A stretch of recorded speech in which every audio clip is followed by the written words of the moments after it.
Modern neuroscience tells us that instead of writing down things we're thankful for in a journal, simply listening to and connecting with positive stories about people can better help shift our immune system into balance.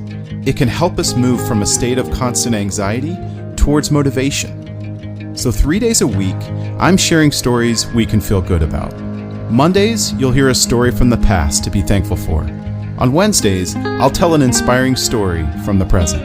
And Fridays, you'll head into the weekend with a story to keep you optimistic about our future. Hi, I'm Chris. Welcome to My Good 3. All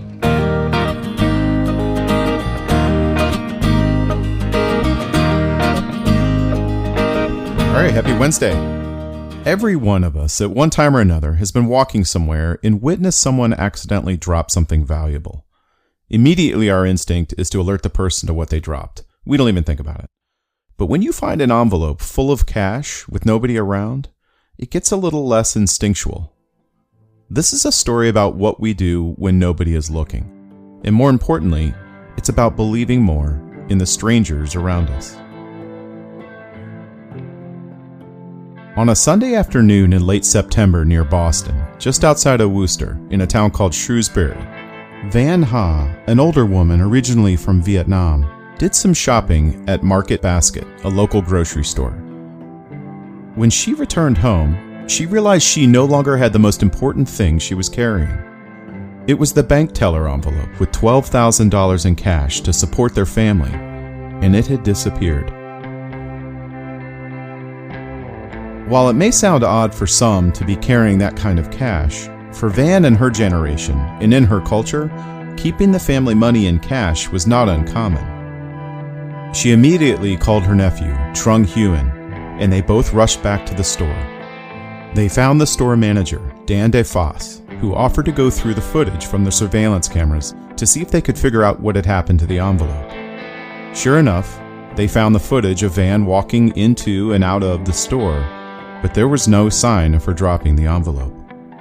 And when the group searched the store and the lot, there was no sign of it there either. Van went into a panic. The money was everything to her and her family. How could this have happened? Out of options, she gave Dan her name and number, and he told her that he'd call her if he received any leads. Just as he walked back into the store, he noticed one of the grocery store's loyal shoppers, a man named Skip, just another Shrewsbury local, standing at the service counter. In his hand was a bank teller envelope full of cash.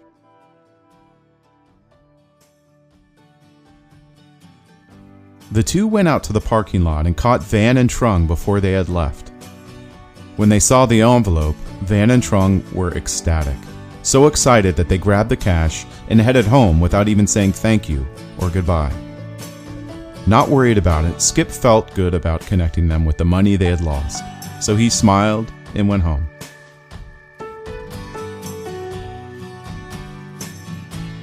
Not long after, feeling terrible that they had left without the proper thank you, Van and Trung returned to the store. They found Dan and asked if they could contact Skip. He knew Skip by his first name, but that was it. But luckily, Skip's girlfriend just happened to be a store employee, so they were able to eventually connect, and not only give Skip a big thank you, but also a cash reward for doing what he did. I'm gonna guess that Skip didn't even think twice when he found the money. He could have used an extra $12,000, I'm sure, but he knew it wasn't his, and no matter what, he was going to make sure it got back to the rightful owner. I believe there are a lot more Skips out there than we all want to admit. Many of us, especially those of us who live in cities, unknowingly get into bad habits of protecting ourselves by always assuming the worst. The unintended consequence is that we don't trust the inherent good in people like we should. This story is a good reminder for me, and also for Van and Trung, who summed it up on social media that evening. Trung wrote, "It takes a special kind of person to do something so honest and selfless, and Skip, you're a true example of integrity and compassion. Thank you. You've touched more lives than you know today."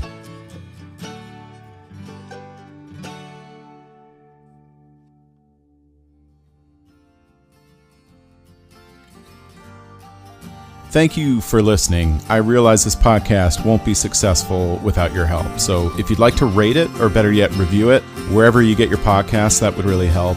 And if you're on Instagram, go to @mygood3, THREE, to vote each episode up or down. I'm also excited to read more Good 3 stories from listeners. So just go to our website, mygood3.com, and submit a story of your own from the past, present, or future, or all three, and maybe I'll use it in an episode. Thanks again. Here's to hoping My Good 3 can set the stage for your good week.